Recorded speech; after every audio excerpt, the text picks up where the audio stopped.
Hello and welcome to the very first episode of this new format that I'm starting. It's called Tipsy's F1 podcast. This is, well, it's pretty much what it says it is. It's a podcast. It's about F1 and it is presented to you by me, Tipsy Pineapple. I'm a YouTuber. Well, I do it all on the side. I work a full-time job, just a normal dude that really likes F1. I've been following it since 2020. It's been a blast. So I'm a relatively new follower of F1, but I dove in balls deep. It's been good. I really enjoy F1 as a whole, and I look forward to sharing my experiences with you guys and just talking about F1, giving you my perspective, giving you maybe something different. Maybe it's a new voice you like. Maybe you don't like my voice and you're just gone. You'll never hear from me again. But in general, I like to live stream F1 Manager on YouTube and other F1 content, but mostly like the news stuff is a bit difficult. So I thought I'd talk about it in a podcast format because that's just much easier to edit. Videos take a long time for me to create. I do now and then make some evergreen videos. I did one on driver salaries and I did another one on the driver changes going into 2023, which was quite cool. And here we are at the beginning of 2023. Like, the next race actually starts next weekend. I'm so excited. Is it next weekend? Yes. I'm dating the videos and podcasts, but that's the thing. These podcasts, they'll come out and they'll be topical to what has happened in the week and what we can look forward to in the week. So as of right now, it is a couple of days before the next season of Drive to Survive comes out. So I'm very excited for that. That's going to be fun. I've always enjoyed it. Even though I know everyone's like, oh, Drive to Survive. People talk about it as controversial. It is just fun. It is fun to have like some sort of slightly dramatized series talking about last year's events, and it kind of catches you up and gets you hyped up for the coming season. It's a way for my girlfriend, oh wait, she's my fiance now. I got engaged the other day, which is really exciting. It's a way for my fiance to catch up and understand why I'm so excited about things. And then later on, you know, she's not into F1, but she really likes Drive to Survive. So I like Drive to Survive. I've always enjoyed it. I actually got into F1 by watching Drive to Survive, even though when season 3 came out and I realized, oh, this is different. It like, they do edit things, they change things. It's not how it seems. So I like the fact that it brings more people into the sport and it is very entertaining. I'm totally going to binge it when it comes out, and then I'm going to watch it again with my friends at a watch party that evening, and it's going to be a blast. Right, so Drive to Survive either way, very fun, very exciting to look forward to. The other thing that has happened recently are the livery reveals, and I've tried making videos on this, and it's just, again, as I mentioned, difficult to edit, so I'm going to talk about it. And now that we have all the liveries revealed, I can actually talk about all of them and kind of look at it as a whole, because to be honest, this is a dumb thing. This might just be a thing that I'm doing. I'm actually like choosing to support teams based off of how they did their livery event, because it just kind of shows how much they actually care about the fans. Like, right off the bat, I can tell you my least favorite event was Red Bull's. It was terrible. Oh my goodness. Like, oh, I really liked Red Bull. I supported Max in the Max Lewis fight. Don't like leave if you don't like it now. I'm pretty sure going into this year, I'm really keen for Lewis Hamilton to do very well, and I'm actually keen for him to beat Max because it was so close in 2021, and I have a video about that coming up, actually, like what it would have looked like if we used the old point system. It's going to be cool. That's probably my next evergreen video that I post. But in general, Red Bull, they really disappointed me at the livery event. I got a comment on my video when I was reacting to it about how, I should have looked at the event, and it's like, it wasn't about that. The point is, they chose to reveal their car at this really terrible event. I know the event wasn't just about F1, but it's kind of stupid to be like, oh, we're going to release the car first. Well, after Haas, of course. Haas always releases it first on social media. But to release it like that, they had this really terrible, badly planned live show in New York. I don't know what else to talk about it. Like, obviously, we had the snowboarding guy who was there, and he's definitely snowboarded a lot without a helmet because he's landed on his head a lot. Like, he stutters more than I do, and I stutter a lot. I honestly do. He was lost. He was like, not that stuttering is a problem, but like, they weren't even asking him about F1. They were asking him about the things that he pioneers, that he focuses on, that he moves forward with. And he didn't know what he was doing. He doesn't know what he does for a living. He just kind of snowboards and people pay him for it, which is cool. That's a cool job to have. And I'm happy to hear from him, just not in that platform, not at an F1 livery reveal event, even though, again, it wasn't that. But just don't release your livery as part of something that nobody in F1 cares about. It's the same way as if we were interviewing Max Verstappen at some X Games event. Like, there might be a few people who are into Formula One and go like, oh, that's really cool. But rather than making 95% of the people watching angry, just don't do it. Don't go that niche down. Don't try and sneak your stuff in and try and make everything work. I don't know. People saying it's about money. It's always about money, but who cares? Like, sometimes money's not worth it. There are just cases, where it's just, in the long term, it's not going to help your brand. It really made me lose a lot of respect for Red Bull. But that's just me. If you have a differing opinion, that's totally fine as well. I was just not happy with the way Red Bull handled the event. That moves me over to Haas. Haas, I love them now. I saw the Haas event, so I was like, this, this is actually nice. We just get the car pictures right there, and then nothing to really debate. They didn't waste a bunch of money on some event. They just gave us the photos, which was fantastic. I really enjoyed that. I thought it was great that they showed the car. The car looked nice. Again, this was the first one that came out, so I was like, oh, black, that looks so cool. They've added black in, but it's just, carbon hanging out there. And then as time came out, all the other cars were black too, and I was like, the Haas's car is less exciting now, but I still think it looks a lot better than last year. I think that black suits it very well. I guess let's go back to the Red Bull again. Red Bull's car looks pretty much exactly the same to me. I can't tell the difference between last year and this year. I'm sure you can play one of those spot the difference games, but the point is, they had a super long, boring event, released the same car, and wasted everyone's time. So that's where I've lost my respect for Red Bull. And that's where I've gained my respect for Haas, because they did not waste my time. The next one, I don't remember the order that they all came out, but I'm thinking Williams. Williams' car also, they look very similar to last year, but last year's car, in my opinion, looked good. I know a lot of people might not think so, but I thought it looked good. And the cherry on top was just their battery, the Duracell battery on top of that airbox. It looked amazing. I know it has happened before in Miami last year. They did it, but I didn't even notice it back then. The fact that it's going to be on the car permanently now, most likely there might be some sponsored changes, but it's going to be on the car for the whole year. I like it. I think it's cool. Like, people are going to know Williams as like the Duracell car, which is quite a good brand name anyway, because it's like all energized and ready to go. And then also the event was quite cool because they did interviewed drivers and their junior drivers. We had a nice interview with Jamie Chadwick. I really enjoyed that. That was back early on when I was still excited about the liveries before I kind of got bored. But I really enjoyed it. I thought it was great. I'm excited to see how Logan Sargent performs versus Alex. I think that the cars are going to be at the back anyway.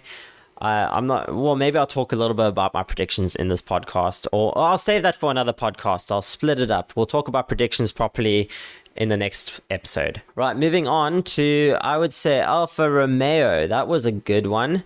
I thought the Alfa Romeo looked very nice. I was very scared that they were going to be mostly white and just kind of have that exact same color scheme as Haas. So I thought it was going to be quite boring with their color scheme, but then they went for that red and black, and I've seen it on track as well. It looks so good. I just love it. I don't know what it is about it. I just thought this is a great step up, and it looks really nice. I don't know if they're going to do well as a team. I don't think they will. Again, we'll save that for the predictions video.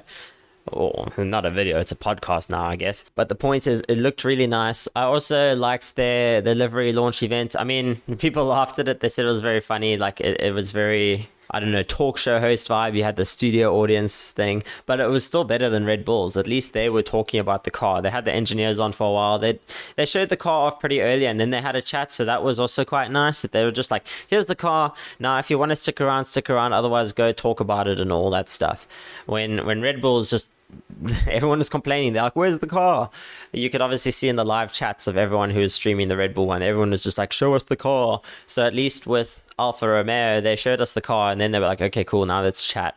And I really enjoyed that. The engineers, they did sound a bit like scared to have any bold statements of saying they're going to do well, but overall it was quite a fun event, and I can't really complain too much about that event. Right, the next car that has come to my mind is Aston Martin. I know, again, this is not an order. Aston Martin's car looks mostly the same, so that was a thing. I actually think it looks worse. It does look more authentically like old schooled with taking away some of the Neo, but I prefer last year's car more, but it looks mostly the same, and last year's car looked good, so it still looks good. I don't like the fact that they simplified it. I liked it being all flashy and shiny, and now they've really simplified it down a bit. Hopefully it just is fast. I think they're going to do well this year. A lot of people don't. Let's see how wrong I am in 2 weeks' time when we get to Bahrain for the first race. But yeah, we'll see. What I thought was funny is they asked Lance Stroll who his racing hero was, and he's like Michael Schumacher. And then we look over at Alonso, who raced a lot against Michael Schumacher. So that was quite funny to look at. And then they asked a kid in the stand, and he said oh, my favorite driver is Alonso, and everyone laughed and it was cool. It was just hilarious looking at Stroll standing there oh, I'm here and stuff. I've really for the longest time have not been a fan of Stroll because of the whole nepotism vibe of his dad buying the team to get him a seat, but he's earned his reason to stay there. I think a lot of people have spoken about this. It's similar to Perez, who was kind of a paid driver when he entered, but through merit, he's earned his seat there. I think as long as Stroll learns to use his mirrors and not do these dodgy moves on track, I think a lot of people will over time gain respect for him, but he has to stop making those mistakes like what he did in Kota last year with crashing into Alonso, and he's really screwed up his teammate Seb a bunch of times. I do think that Alonso is most likely going to be quite far ahead of him, so we won't have those issues, but he is quite a bad teammate and just in general a bad sport when it comes to racing with the way he defends. He doesn't defend fairly. He defends in quite a aggressive, unfair manner. But that's fine. I think he will grow out of that. I think he's had enough issues where people are starting to point it out, and it might be his biggest weakness that he will be working on. And I genuinely want to see Stroll do well. I'm pretty keen. But in general, I'm a huge Alonso fan, so I overall want Aston Martin to do well. I'm hoping Stroll kind of redeems himself from those failures that he's had, and I'm hoping that Alonso just drives that team forward. I am hoping for Aston Martin to be best of the rest. I just think it would be a really cool thing to see that newish team start working their way back to the top since moving over from Racing Point or Race India to Racing Point to Aston Martin, what they are now. So we'll see how that goes, but I'm quite excited. Right, the next car coming to my mind is Mercedes. I absolutely love the black.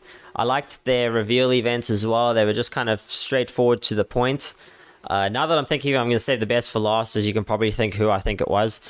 But yeah, Mercedes was good. I liked it. I loved it. I thought it was just beautiful. It looked very slick.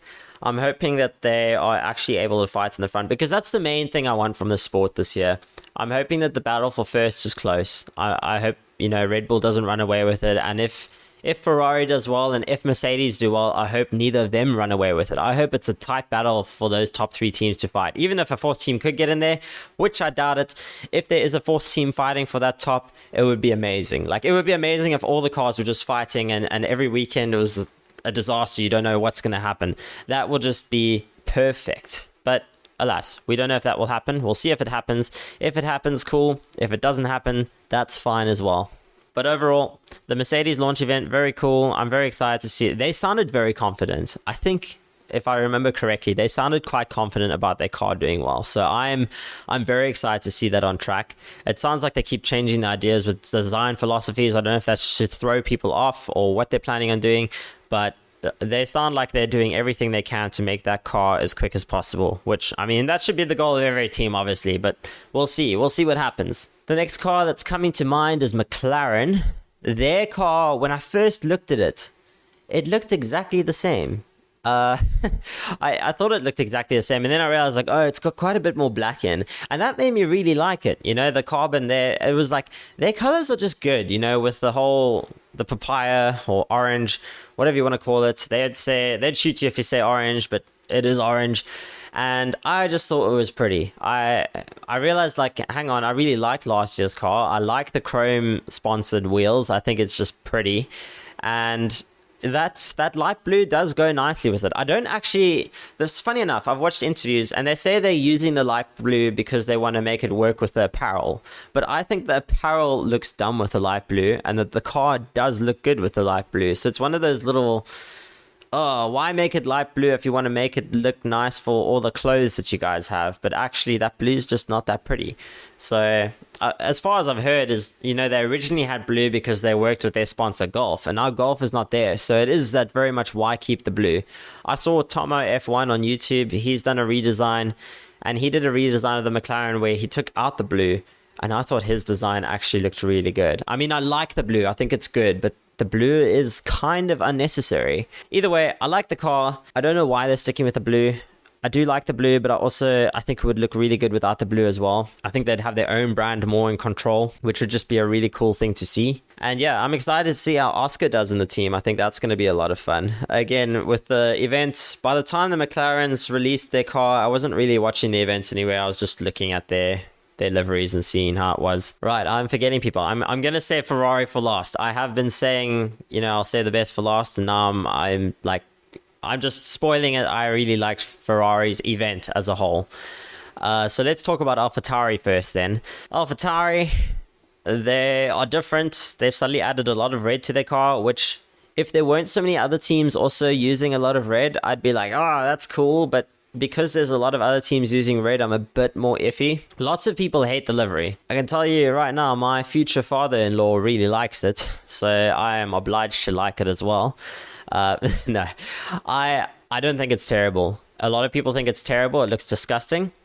I think it looks all right. I think it's not too bad in the sense that like it is very blocky. It's like it looks like a bit like a Lego car. I think Lego would love to sponsor them. And I think some people said it looks like a Formula E car, which also I don't really understand that being bad. I think the Formula E cars look really cool. And I've been getting more and more into Formula E because this weekend, like straight after Drive to Survive, I'm going to go watch Formula E in Cape Town because if you don't know this already, I'm a South African guy. And we don't get Grand Prix because for some reason the FIA are like, nah, don't go to South Africa. That's boring. It's far away. It's going to cost us money. And we like making money, not spending money, blah, blah, blah, blah, blah. So I've been quite depressed because everyone's always like, they're hyping it up. They're like, oh, there's going to be a South African Grand Prix. And I'm like, cool, it's going to happen. I'm going to spend my life savings on going to that. I'm going to, take that out of the wedding fund or something. And then, it doesn't happen. It's just a great sadness upon us that we don't get to enjoy a South African Grand Prix. But who knows? Maybe 2024, maybe 2025, maybe sometime in the future.